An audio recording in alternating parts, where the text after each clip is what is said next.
إن الباطل باطل وإثم اجتنابه ربنا آتنا في الدنيا حسنة وفي الآخرة حسنة وقنا عذاب النار. باب في ذم الدنيا، بس ذم الدنيا كمي دنيا أكين كإمام ببابي كتابت باسي أكاتشك زورك لا حسد ولا خرابكاري وبغض وكين وهم إلا خوشويسي دنيا وسرچاو أقري وهندێک مان لێ باس کرد فەرمایشتەکانی پێغەمبەریان صلی الله عليه وسلم ئاەتە پیرۆزەکان لە خزمەتیا بووین و نمونەمان هێنایەوە لە مەسائلی دنیا کە وەکو کەسێکی زۆر ساحر وهایە یەکێک لە ئینەکان یەکێک لە قسەکانی حەسەن بۆ عومەری کوڕ عەبدولعەزیزی کە نووسی لە ذەمی دنیا نامەیەکی دوور و درێژ ئەوەمان باس کرد ئەفەرمێ ومن أمثلة الدنيا قال يونس بن عبيد ما شبهت الدنيا إلا كرجل نام فرأى في منامه ما يكره وما يحب فبينما هو كذلك انتبه. أفرمين ركنوني أم دنيايات شونا بالضبط بيا بين ربيع شاي وخوات أخوي لخوا إثر أبيني خوي خوش أبيني ناخوش أبيني راحتي أبيني ناراحتي أبيني ألم حالتها أم لبر خبري أبيته بالضبط أما حالتها شونا أم نمونية بهمان شوى الدنيا أبو شوازي هر أو مقالة مشهورة كأفرمي الناس نيام فإذا ماتوا انتبهوا خلقي كان همويا خوتون كمردن انجا بخبريا خبر هاتنيان لك أتي مردن يعني معنى كي أمايا بهوي خو أمانة بأقادين وليس في أيديهم شيء مما ركنوا إليه وفرحوا به هيج لدسيانا نية بۆ ئەوەی بێن پشتی بێ بەسن و دڵی پێ خۆشکەن کاتی ئەزان کۆتایی بەژیانیان لێت و ئەڕۆن. قيل إن عيسى عليه السلام رأى الدنيا في صورة عجوز هتماء. عيسى عليه السلام دنياي بيني لشوازي آفرتك كهيج دان لدميا نما ببيرجنك عليها من كل زينة أنواع زينة جواني باشا بيو هالواسرابو فقال لها كم تزوجتي يعني چنك شو كردوا چن جار فرموا لا أحصيهم بوم بجمارنا يعني أقوى زورن قال فكلهم مات عنك وكلهم طلقك هرهم يعني أريم مردون وتوان طلاق داوا أو جوتي نخير بل كلهم قتلت هرهم يعني كشتوا أقل دوايك أو طبعا هناك قتالة الرجال لازم إمام علي مشهورة أفرتك سبحان الله شو أكبر هر صحابيك شهيد بيقولن قتالة الرجال دو إمام علي إخوازجنا كأمره بيقولن قتالة الرجال وكجي وكجكي بياو كجكا ومشهور أبي جاء مجال الله هم يعني كشتون فقال عيسى عليه السلام بؤسا لأزواجك الباقين كيف لا يعتبرون بأزواجك الماضين أي هوا بدبختي بۆ ئەو مێردانەتکەوە ئێستا هێشتا ماون لە ژیانە وردە دەیەن زەواج بە تۆ ئەکەن دەرز وەرناگرن لەوانەی پێشوو کە ڕۆشتون كيف تهلكينهم واحدا بعد واحد ئاگان لێن یەک بە دوای یەکە تۆ ئەیان فەوتێنی ولا يكونون منك على حذر یەک تۆزیش حەزەر لە تۆ ناکەن. بێنە پێش چاوی خۆت ئەم تەسویرەی عیسا عەلەیهی سەلام کە ئەیکات یان ئەم وێنەیە کە هاتوۆتە پێش چاوی چۆ ئەو پێغەمبەران عەلەیهیمۇ الصەلاة وەسەلام وەختی خۆی ئەمانە ئەگەر مزگەوتێک کۆن بێ هەر دەستی پێ بێنی تۆزە چاهی کەیت و ئەمانە ئەو وەکوە میکیاجی پیرەژن کرد هەر بۆ ڕێک نابێ هەرچی ئەەکەی فایدەی نییە. جا سبحان الله ئەڵە پیرەژنێک ئاوە بەو هەیکەلە ئەوەنە پیر بۆ دان لە دەمیان نەماوە ئەزان دنیا چەند کۆنە بە عومری دنیا عومری ئەو پیرەژنێ ئەڵێ کە بەم سوورەتەیەت بەڵام ئاڵتون و مجەوهرات و خۆی ڕازانوتەوە و پێڵێت چۆن ئەمە چەند جار شوو کردووە چەند کورە و ژمارەیان نییە چەند مرۆڤ هات بێتە سەر زەوی هەر هەمویان وەکوایە دنیایان خواستە بێ بەڵام هەر هەمووشان ڕۆشتون تویان تەلاقدا یا خۆیان مردن ناوەڵە هەمویان کوشت یەک لە دوای یەک لە پێنە دنیا ئەزانین چی خەڵکی کوژراوە چی خەڵکی ڕۆشتووە. ئەی هاوار بۆ ئەو کەسێکەوە ئیسفادە ناکات لەمە سوود لەمە وەرناگرێت ئیسفادە ناکات لەوەی کە ئەوە مێردی یەکەم مرد کوژرا دووهەم کوژرا سێهەم کوژرا دەیەم کوژرا بیر لەمە ناکاتەوە کە ئەمیش ئەڕوات و ئەکوژێت ئەمیش کۆتای پێ بۆیە ئینسان بەڕاستی لە بەرامبەر دنیاە ئەم نمونەی عیسا عەلەیهی سەلام زۆر گەورەیە هەمیشە کە ئەوێت تەماع لە دنیا کا پەلاماری ئەبێ ئەم پیرەژنەی بیرکەوێت مەسیری ئەمە چییە لە دنیا تەواوبوون و ڕۆشتنە تخوا بۆ شتێکی تەواوبوو بۆ شتێکی ڕۆشتوو بۆ شتێکی کۆتا ئەبێ ئینسان ئەو هەموو جوهد و تاقەت و خۆمان و کردن و اینجا هەوڵدانێکی بێوچان نەک لە خەیرە تەمەنەوە لە خەیرە کێشەمان نییە کابرا حەزەکەی بە حەڵاڵ شەو ڕۆژ خەریکی کار و کەسابەتی خۆی بناوەڵا لە حەرامە پەلامارەدا بە هەمووش غەم خواردن بۆ دنیایەکی فانی جاری وهەیە گەنجێک ئەبینی کە زەواج داوای ئافرەتێک کافری ئەڵێ شووی پێ ناکەم تەبەن پیاوی جاران پیاو بوو ئەچوو داوای کچێکی ئەکرد ئەگەر نەیاندایەتە لای دەرگاکەی ماڵەکە و ئەرێ دراوسەکان کچێتری نێ بچم داوایکەم بۆی دانا ئەچوو زۆر گوێ نەئەدایە ئەم سێرەکەی ئەم گەنجە ئەگریە بە دیارە ئەم ئافرەتە و دنیای لێتەوە یەک و تووشی نەخۆشی نەفسی ئەبێ و هەزار مەشاکلی تووشە بێ وڵات چێ کچێک و دێتی وڵات شووی پێ ناکەم ئەمە ئاخر زەمانە بۆی ئەو هەیەگەنە پیا زۆر گوێ لەوانە نیە سوبحان الله بێنە پێش چاوی خۆت ئەو گەنجە چۆن ئەکزێتەوە و چۆن وەکو مۆم ئەتوێتەوە بێزەبت وەرە لە بەرامبەرە سێ بکە ئەگەر کەسێک بۆ ئەم پیرەژنە ئەوە بتوێتەوە لە کاتێکیشە سوور ئەزانێگە زەواجی پێکرد ئەیکوژێ بۆی ئینسان ئەم پەندەی ئیمامی عیسا حەزەتی عیسا زۆر گەورەیە ئینسان ئەبێ زۆر بە گەورەی و زۆر بە وشیاری دائیمە ئەمەی لە پێش چاو بێ ئەمە حاڵی دنیای ڕێوایەت کراوە لە ئیبن عەباسەوە ڕەزا و ڕەحمەتی خوای لێبێ ئەفەرمێ لە ڕۆژی قیامەتە لە شێوازی ئەوەی کە ئافرەتێکی زۆر پیری شەمتا دنیا ئەهێنن اینجا نینۆکی درێژ باشە دەموچاوی تێکچوو یەت خۆی پیشانی خەڵک ئەیە پێیان ئەوترێ ئەمە ئەناسن قژی بش ناشیرین چاوی سەوز زەرقا طبعا شەمتا ئەڵێ سپی قژەکانی سپی و کەمێکی ڕەش تێکەڵ بوون بەسەرێکە بە شپرزی ئەبەم شێوازە دان لە دەمانەما و ئەوەیەت ئەمە ئەناسن نەعوذ بالله من معرفة هذه هەموو خەڵک ئەڵێن پەنە ئەگرن بەخوا لە ناسینی ئەمە نایناسین بيان أوتر فيقال هذه الدنيا التي تشاجرتم عليها أما الدنيا كأي وشرطا لسر أكد وبها تقاطعتم الأرحام رحم خوش ويسكانتن أقرتان لسر أما رحم بزيكانتن أبري وبها تحاسدتم وتباغضتم واغتررتم كل بهوي أما وتوشي حسادة أبون توشي الرق أبون لا يكتر مغرور أبون بي إنسان طبيعته زور سيريه هر توزة باريه وخوي لي أقول كتابي نالي درون كسو ناكس بخيرنا نالي درون هي ماسي خالة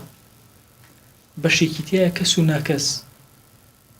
كمالا بندي كردي زور جواني هنا إلي يكي لبندا كان أفرمي وكسي كسا نقل لو بايا نسروتو سامان أبام شو بهيج أمان ناي قوري بلا أو كسي كناكسا بأدنا توزة باريكس اللي خوي أقول و ئەزانێ ماڵ هەموو شتێک پندێکی کوردی هەیە ئەڵێ تا نیەتی وەک سەگ ئەوەڕێ کە هەی وەک کەر ئەزەڕێ تەوان ئەو مەسەلەیەکی ئەوەیە کوردیە بزەبل لە ناکەسەیەتە دی واللهی جاری وە هەیە یعنی کابرا کە نیەتی باشە مەشاکل کە هەیەتی هەر مەشاکل خۆ نابێ ئەبێ ئەمسان لە حەدێکە بوەستێ ئەوە صفەتی ناکەسی هەر کەسێکت بووینی لە پۆستەکەیە يعني هستی کرد بە گۆڕانێک لە ناخی خۆیە پۆستێکی بە خۆیەوە بینی ئەو لە ئاستی پۆستەکەی کەمترە ئەوە نیشانەی ناکەسیە زۆر شتی جوانی نووسیوە مامۆستای خاڵخوا لێ ڕازی بێ خوا عەفوی کە بیخوێنەوە زۆر ئیسفادەی لێ بکە ثم تقذف في النار أمي تقذف في جهنم أم أفرتي بو شوازة أهين لأ بخلق أوتري أما أناسنو نايناسنو لسر أما بو قطع الرحمتان أكل جاري وهي لسر شتيكي بسيط سيرك عائلة كارهم وتيكا وردي أكيد لسر شتيكي مادي بسيط هيج نية لسر توزة مادة توزة بارا توزة زوي هموي واتصورك أم زوي أقر ورنقرك فەقیرەکەی زۆر شتی بچوک بچوک لە دنیا بێتە مای تەباغوت و ڕق و کینە و حەسادت لە یەکتری و بڕواکەن خۆی گەورە بۆ لە قورئانە باسیەوە کە ماڵی هەتی و مەخۆن ئی باشە هەتی و جێ بەزەینی هەر لە ئینسانە بۆ خۆی گەورە ئەم ئەمرە عەزیمە ئەفەرمی کە دیقەت ئەدەی ئێستا وەرە ئێستر سێر کە بزانە زۆر کات تەماع لەسەر ماڵی هەتی و هەیە حتا ئەم لە حەزەیەش لە لای خزمێکی نزیکەوە یعنی جاری وای لای مامێکەوە جاری وای لای خاڵێکەوە جا ئەو چەند هەتیەوە مەسەن زوڵمیان لێ ئەکرێ ماڵەکەیان ئەخورێ ئی باشە ئەمە چی ئەمە ئەو دنیایەکەوە لە ڕۆژی قیامەتە ئەیهێنە پێش چاوت ئادە ئەی ناسی کوڕنە وەڵڵا پەنا ئەگرن بەخوا لەو کەسێ ئەمە ئەناسی ئەم شەڕی ڕوو ناشیرینە دێوە ئەو دنیایەکە ئێوە شەڕی لەگەڵاکەن هەڵ ئەدرێتە ناو ئاگرەوە ئەویش هاوارەکە فتەقول یا ربی ئەینە ئەتباعی و ئەشیاعی خۆیان ئەی شوێن کەوتەکانی من و جەماعەتی من کووە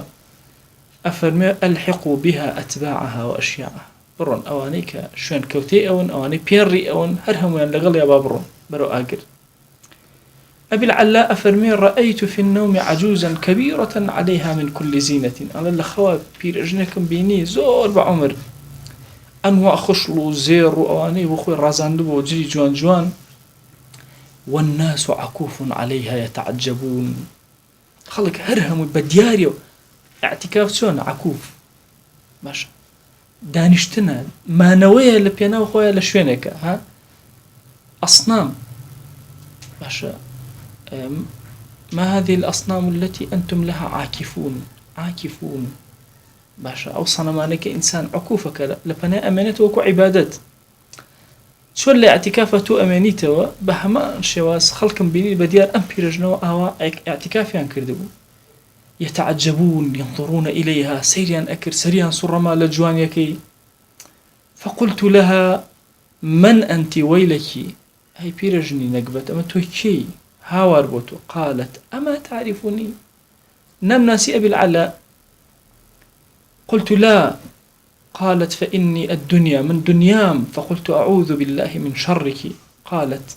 إن أحببت أن تعاذ من شري فابغض الدرهم بيوتم أجر الله يوتم بنا أجرم بخوا لشريت ولا خرابيتو لسرزويا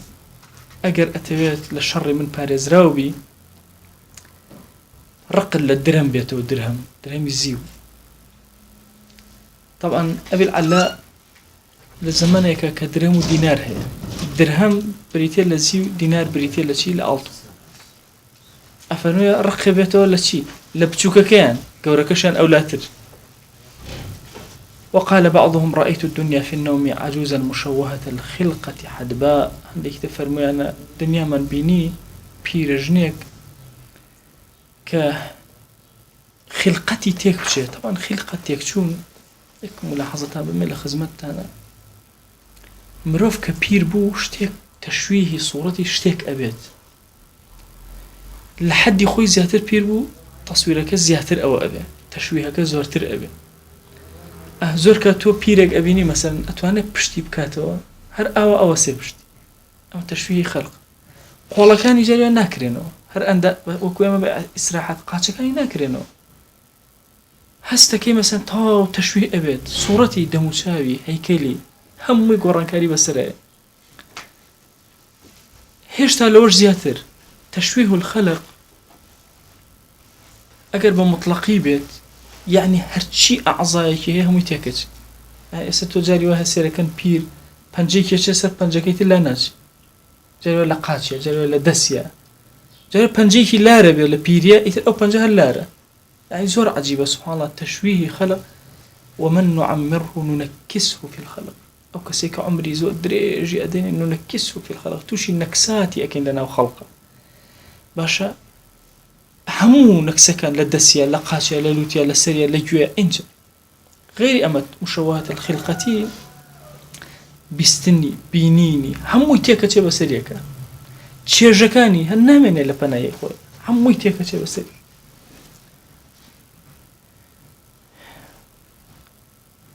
حدبا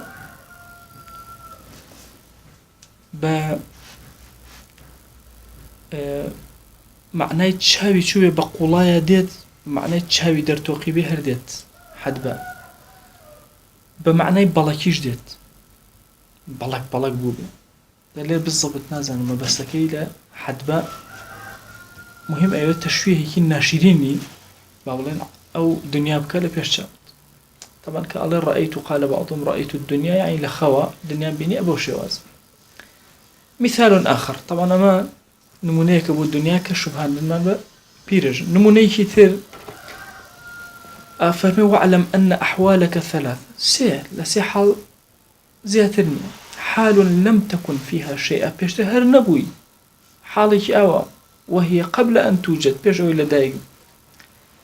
وحال أخرى وهي من ساعة موتك إلى ما لا نهاية له حالتي دوهم أويك لو كاتيك أمريها تا وكوكي من البقاء السرمدي هتا ما نويها هتاي شلا جهنم شلا بهشتا فإن لنفسك وجودا بعد خروجها من بدنك نفسك هل لا شيء شو الدرواء أبي أبينه إما في الجنة أو النار وهو الخلود الدائم يا لنا وأجرا يا لنا وبهشتا أبد أيش ببردامي أمانته وبين هاتين الحالتين طبعا أول بيشتر نبوي دواي أوشك أمريت ما لا نهاية تتو ما يتتو ألم نيوانا ألم بين حالي شترمان هي حالي سهم حالة شيء نيوان جيرة لو بينا وهي أيام حياتك في الدنيا رجع كان جانت الليلة فانظر إلى مقدار ذلك أندازك تشانيك وانسبه إلى الحالتين بو بيشو بو دوا بيبيا وبزانا قرصايك تشانيك تعلم أنه أقل من طرفة عين في مقدار عمر الدنيا أجر جاءني دنيا سيركي شاو تروكانك بركي ويكلا سرزوية تولى بيشو هرب خوا أزانا تشانيك بو تو نبوي دواتر تو هاتو تسرچی سر دنیا دوایی هتا امنی اگر ام دوانا کوکیتو چی امنته ولا دنیا با اندازی چاوترو کانه اگر الدنيا بمنتو ام توزي كليري هر اوندي ومن رأى الدنيا بهذه العين لم يركن إليها والله هشكز بمتشا وثي دنيا كا اتر بالي بيو نادا ولم يبالي كيف انقضت أيامه بها في ضر وضيق أو سعة ورفاهية كوي لو اني ارجع دنيا شلون اروى لخوشيه لناراحتيه لخوشبختي وخوش حاليه لنا خوش حاليه شلون اروى جيلني ولهذا لم يضع رسول الله صلى الله عليه واله وسلم لبنه على لبنه في غمر صلى الله عليه وسلم بردك لسر بردك داننا خشتك لسر خشتك داننا باشا قصبه على قصبه دارك لسد دارك داننا قال ما لي وللدنيا إنما مثلي ومثل الدنيا كراكب قال تحت شجرة ثم راح وتركها منو دنيا شي ما نبسريك أخوان نموني منو دنيا إلا وكو راكب يقوايا قال تحت شجرة أم قال بمعنى قيلولية يعني نام قيلولية توزق أخوي يعني أخوي كيثورة من هي قيلولة من هي قيلولة من هي قيلولة يعني خويش دريش قيلولة يعني خويش كرد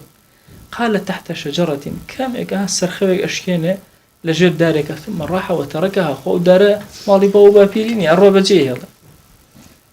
جاء نمونكي بالراكب هنا طبعا الراكب أو كسيك بصير ولا خوي أروا أجا تشبيه نبي تشبيه أمرته أشي تدربه سيرانجاي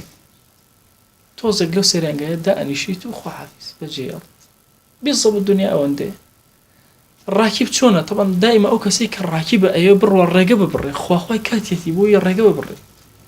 دا أبو زيد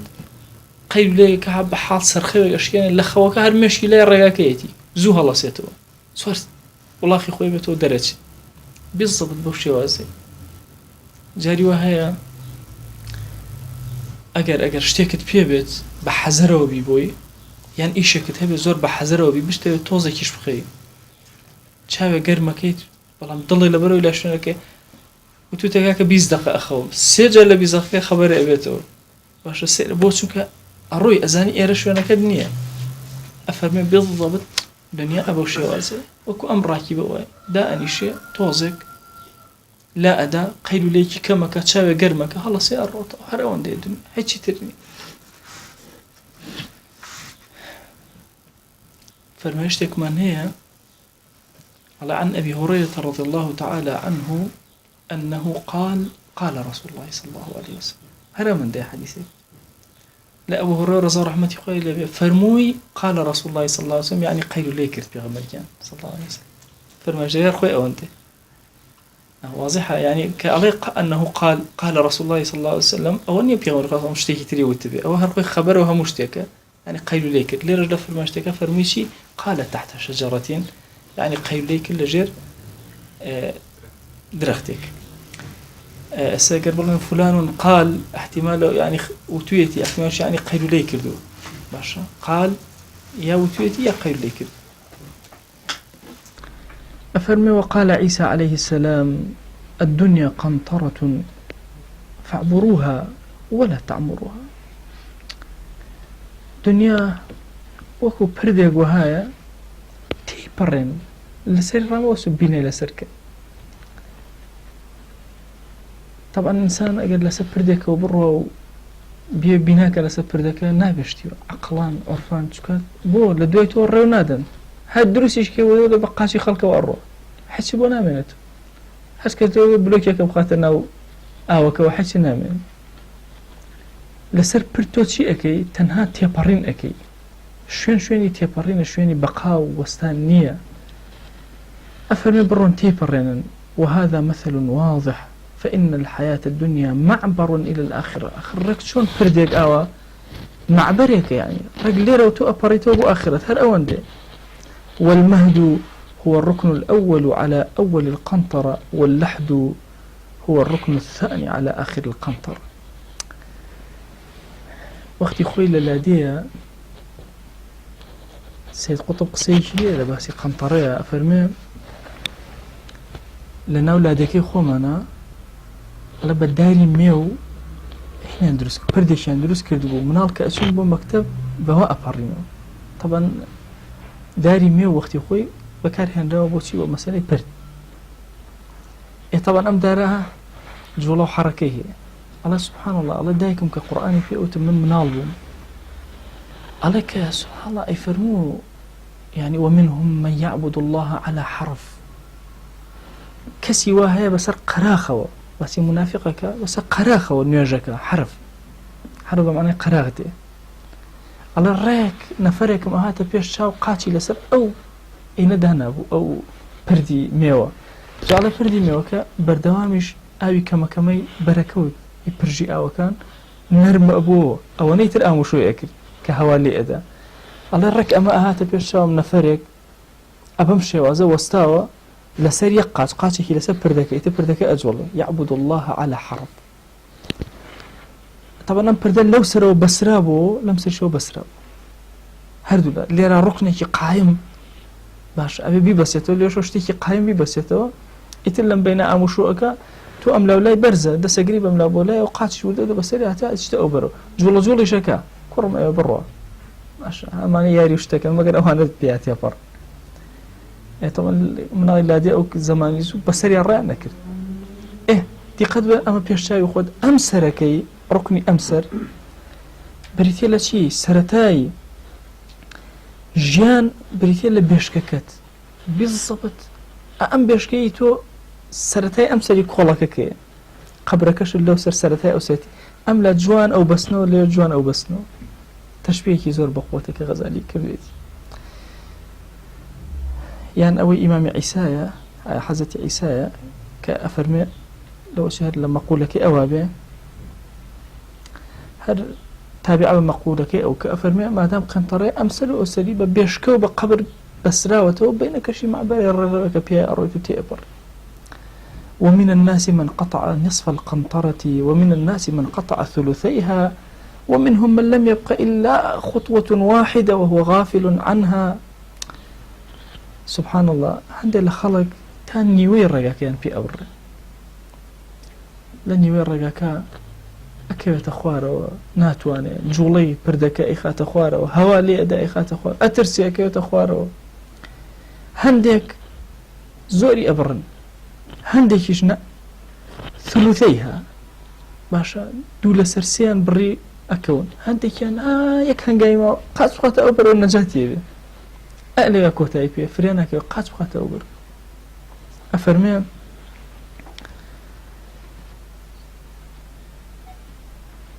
وهو غافل عنها. جا سبحان الله يك هنگاوی ماوە ئیتر بیبڕە کۆتایی پێ لە سەرە مەرگە غافڵە.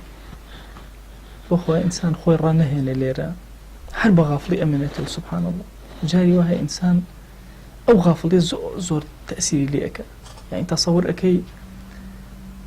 پیر بووە ئەچی پرسیاری لێ ئەەکەی لە بری خواناسی ویتە تەواوە تۆ هەنگاوێکت ماوە ڕۆژێکە ماوە اینجا هەڵپەیەتی بۆ دنیا پەلامارەدا وا ئەزانێ یەکەم ڕۆژی گەنجێتی هەڵمەتی ئەوە ئەدا بۆ دنیا. اینجا زۆر کە گلەی لە گەنجێ ئەگەر عومر وەکوێ و جام زای چی پێیا ئەەکەم باشە باسی دینداری خواناسی ناکە. يعني سبحان الله يك خطوة ما واخذته بياني طوابي هيك يعني تو تصور كجاري وهي او من جوالو بيران اقرم او يعني كخواناسي كي هبو لقنجية مشغولة بدعاء خير بو خلق بذكر اوراد بخواناسي يعني همتي بو عالمي اسلامي بو حموش فكري كي زور قوري هشان ايبيني اخوان بيريتر امي مشغولة ايتر مشغولة بشي بە دەرمانەکان دکتۆرەکە نازام سیاست نازام هەندێشتی یە خۆت ماوە آخر وهو غافل عنها خەریکە ڕێگاکە و ڕێهشتا نەیزانێ ڕێگایە. ئەفەرمێ وكيف ما كان فلا بد من العبور بەخوا هەر شێوازێ بێ هەر ئەوێ بیبڕی. فمن وقف يبني على القنطرة ويزينها وهو يستحث للعبور عليها فهو في غاية الجهل والحمق. بەخوایەکێک لەسەر ئەم ڕێگایە کە ئەزانێ هەرەوێ بیبڕێ هەر ئەڕوا ئەلێرە بینایەک دروستەکەم تۆزە تەرەچمەوە لەوە تازە بیناکەم بەجێهێش خۆ ناگەڕێت وەڵا بێ دانێتریش دروستکەم خەریکە ئەم ڕێگایە بێ و تەرتیبی ڕێگاکە و دەستی پیا بێنەوە ئاخر چۆن عومرەکە ئەڕوا. ئەڵێ ئەگەر کەسێ خەریکی ئەوها خەریکی ئیشێکی وابێ ئێمە خۆمان ئێستا چی پێڵێن یەکساڵان کورەمە یا شێت بۆ یاڵەن ئەحمەقە یا شتێکی ئەوە ئەویش بە هەمان شێوازە فەرمێ ئەوە لەو پەڕی جەهالەتایە لەو پەڕی حمق و نەزانیە. قيل مثل طالب الدنيا كمثل شارب ماء البحر. أي بحر سويرة إنسان شتێکی سوێر بخوا بەچی سوکنایە بە تۆزی ئەوە خوا ئیسراحەتێک دێوەرە ئەگەر لە بری ئەو ئاوی بەحرە بنێ ئاوی سوێرە بن ئەوەنەی تر توونیتە بێ هەر ئەخۆیتەوە هەر تێر ناخۆی هەر ئەخۆیتەوە هەر تێر ناخۆی هیلاکەوی. ئەفەرمێ مثل طالب الدنيا كمثل شارب ماء البحر أو كسواء أي بحر أخواته كلما ازداد شربا ازداد عطشا حتى يقتله. حتى أو أخواته تونيتي زيادك أو أخواته تونيتي زيادك حتى يكو جيخ يكو تونيتي ساكن نابه بۆیە فەرمێ ئەو کەسانی کە ئەچن ناو بەحرەوە یەکێک لەو شتانەی کە زۆر زەڕوریانە بێتی لە ئاوی سازگار چکە بۆ ئەوە تێر نابێ حەقچی بخواتەوە هیچ ئەوەنەی تر توونی ئەکە مەجبورە هەنێ ئاوی تایبەتی پێ بێ کە خۆی پێ هێواش کاتەوە قەترە قەترە بیخواتە ئارام ئەگرێت. طبعا توونیەتی لەگەڵ سوێریە جارێک عەرزم کردن کە ماسا شێرزاد باسی ئەوەی ئەکرد ئەو شەڵڵای ئەو سوێر بووە ئەو کاکە سوێرە وەکو شروعیش ئەو هەیە یعنی ئەمە نیە هەر ئەوە سوێر بێ بڵێ ئاوێکی ڕوون و جوان ئەو هەر ناتوانانی بیخۆیتەوە ئەو هەستەکەی لیمجە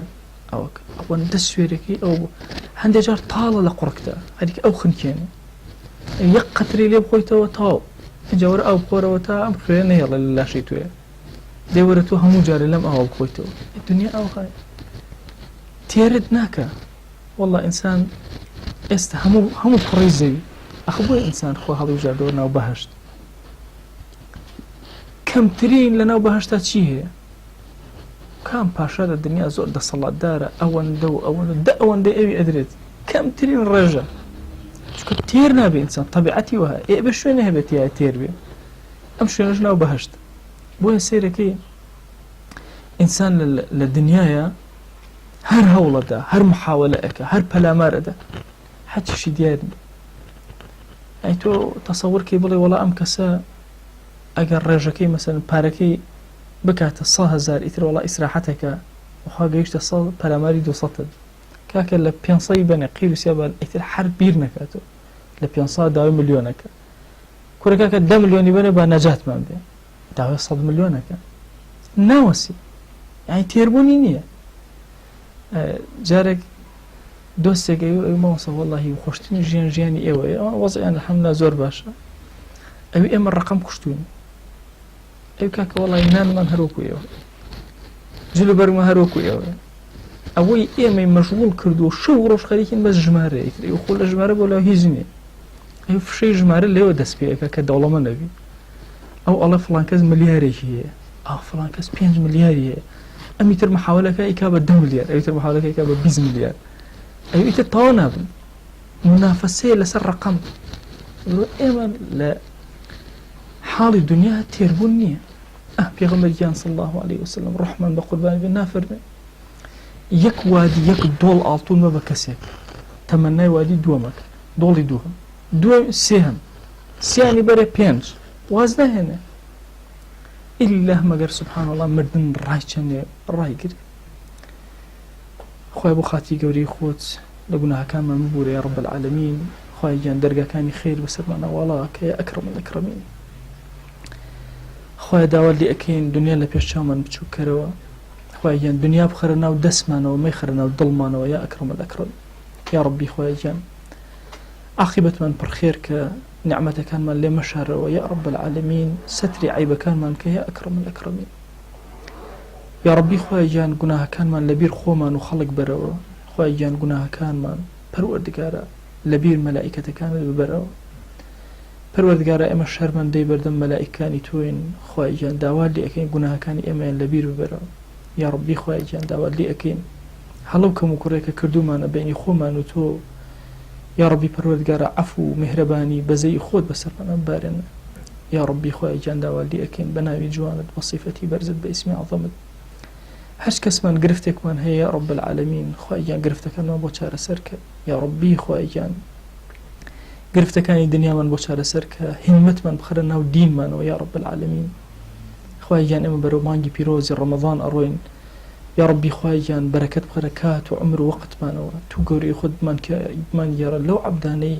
کە بە ڕەزامەندی تۆ ئەچن ناو مانگی ڕەمەضان و بە ڕەزامەندی تۆ دەرئەچن لەو مانگە یا رب العالمین. یا ربی خۆی گیان ئەم دەرسە و تاوی دەرسەکانی ترمان لێ قبوڵ کە دەرگاکانی خێر بەسەر